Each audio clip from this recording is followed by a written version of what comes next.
Hello, welcome back to my YouTube channel. My name is Tola, also known as Nutriojay, and this is the nutrition channel that you want to be. And today we'll be talking about food safety and nutrition. What is food safety? Food safety is everything that you do comprehensively in order to make sure that your food is safe to consume, in order to make sure that the food that you are eating, the food that you are consuming is safe for consumption. Today we'll be talking about food safety and nutrition. What's the relationship between these two? How can I marry food safety and nutrition together? Or what does food safety even have to do with nutrition? Food safety is very important in nutrition, because without it, nutrition may go haphazardly. Nutrition may not go as you want it to go. And today I want to talk about the 5 pillars of food safety in nutrition. There are 5 pillars of food safety, and I'll be talking about them shortly. The first one is poor hygiene. Hygiene, as you know, is how clean the person that is handling the food is. From your nails to when you're cooking, actually, you should not be putting on your jewelries. No jewelry should be on, and your hair should be covered. Your hands should be properly washed. There are even times that you need to use hand gloves in handling the foods that you are working with per time. And yes, it is even important to not just in commercial kitchens, it's also important in personal kitchens in your homes. Okay, personal hygiene. Make sure that your nails are well trimmed and you don't have any external nails on while you are cooking, while you are preparing the food. This is because those things can harbor germs, can harbor microorganisms which can be transferred to your food while cooking, and you don't want to ingest this. The likes of Escherichia coli, likes of Listeria, the likes of different ones like that, you don't want to have them in your body system, because they are very harmful. They will tend to distort the right functioning of your body, so you don't want to have them. So personal hygiene is very important in nutrition. Personal hygiene is very important in food safety. It is one of the pillars of food safety. Personal hygiene. You cover your mouth while you're cooking. You don't talk into the food, because microorganisms from your mouth can go into the food and start working haphazardly on what you are cooking, or even cause quick spoilage. Your personal hygiene is very important. Another thing is cleaning and sanitizing. Another pillar, the second pillar that I'll be talking about today, is cleaning and sanitizing. Your work area, where you're cooking, where you're making your meals to eat, where you want to bring out something that would eventually become good nutrition for you, has to be very clean. And cleaning is different from sanitizing. Cleaning is actually removing the dirt off the surfaces, the cooking surfaces and everything, even your kitchen area, from the floor to the table, the work table, your utensils, etc. That is cleaning. While sanitizers go a bit further from cleaning. Cleaning is just removing the dirt from the surfaces, or soil particles from the surfaces. But sanitizing is going a bit further. In sanitizing, you must have cleaned. Sanitizing is removing of unwanted infectious agents. Sanitizing removes the infectious agents. It reduces them to at least the bearable minimum. That's what makes sanitizing different from cleaning. Sanitizing is like advanced cleaning. You must have cleaned. You cannot sanitize without cleaning. So cleaning is the first stage. Sanitizing is like the advanced cleaning. So cleaning removes the soil particles from a surface, while sanitizing removes unwanted infectious agents from clean surfaces. So you can sanitize your work table, you can sanitize the floor after cleaning it, you can sanitize your utensils, you can sanitize most of the external equipment, the equipment and the kitchen area. You can sanitize those ones. The third thing that we're talking about is food storage. What do you mean by food storage? Where do you keep the foods that the items that you want to prepare after you've gone to the market, gone to source your ingredients, bringing them to your location, either your commercial kitchen or your personal kitchen? How do you store them? Storage has to do with keeping the dry foods in the dry area, and keeping the things that are wet, the wet foods, you keep them in either the fridge or the freezer.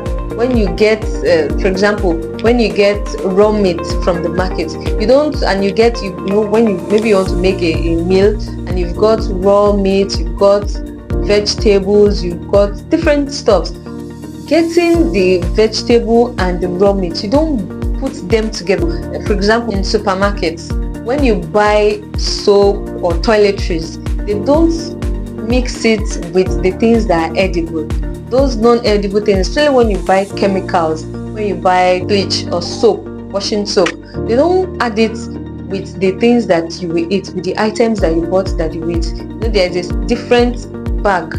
There are different bags for those stuffs. So same as when you go shop for edibles, you don't put the raw meat and the vegetables together. How do you store these things? And when you bring them back, do you directly store it in the cold food? Do you store it in the freezer, or just leave it there, allow it to thaw, and after thawing you take it back again into the freezer? No, that's a risky thing to do, because it could have been contaminated even before taking it back, and that's how you eventually see that these things get spoiled easily, even than you expect it to spoil. It's because of it's been contaminated, and you would not even want, some persons would not want something to the food to just waste. I bought this with money, so I have to eat it.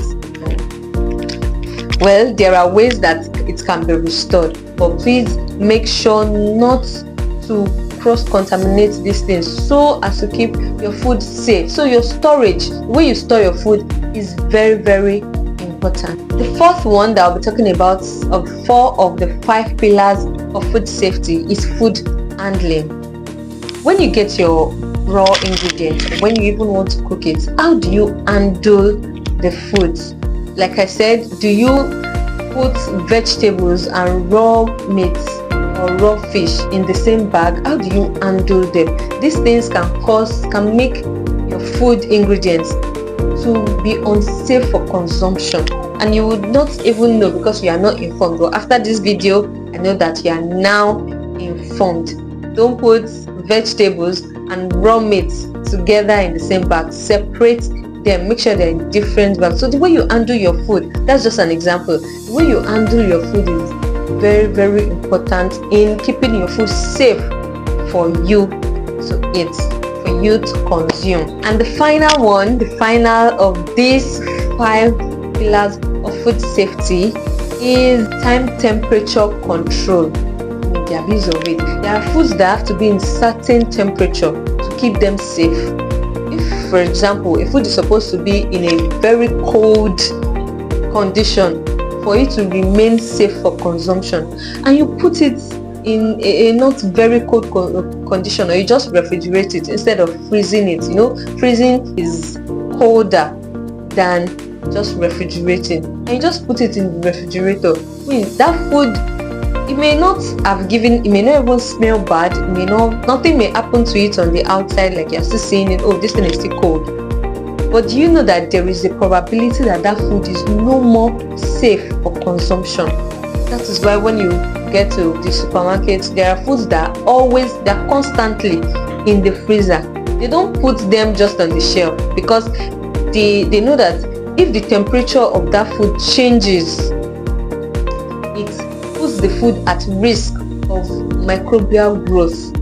Microorganisms, they will just be growing on it, and because they've seen a good condition for them, and they say that they can breed on this kind of food, especially the three things that are very important for microorganisms to grow in a food is the food. Number one, the food itself.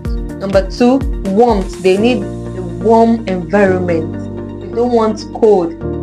Most organisms don't want cold, because there are some organisms too that they can't thrive, they can't survive in cold region. But these organisms that make food spoil faster, they need warmth. The first one I said is the food itself, where they would be able to work on, and they need a very conducive temperature for them, and that is warmth. And the third thing is moisture.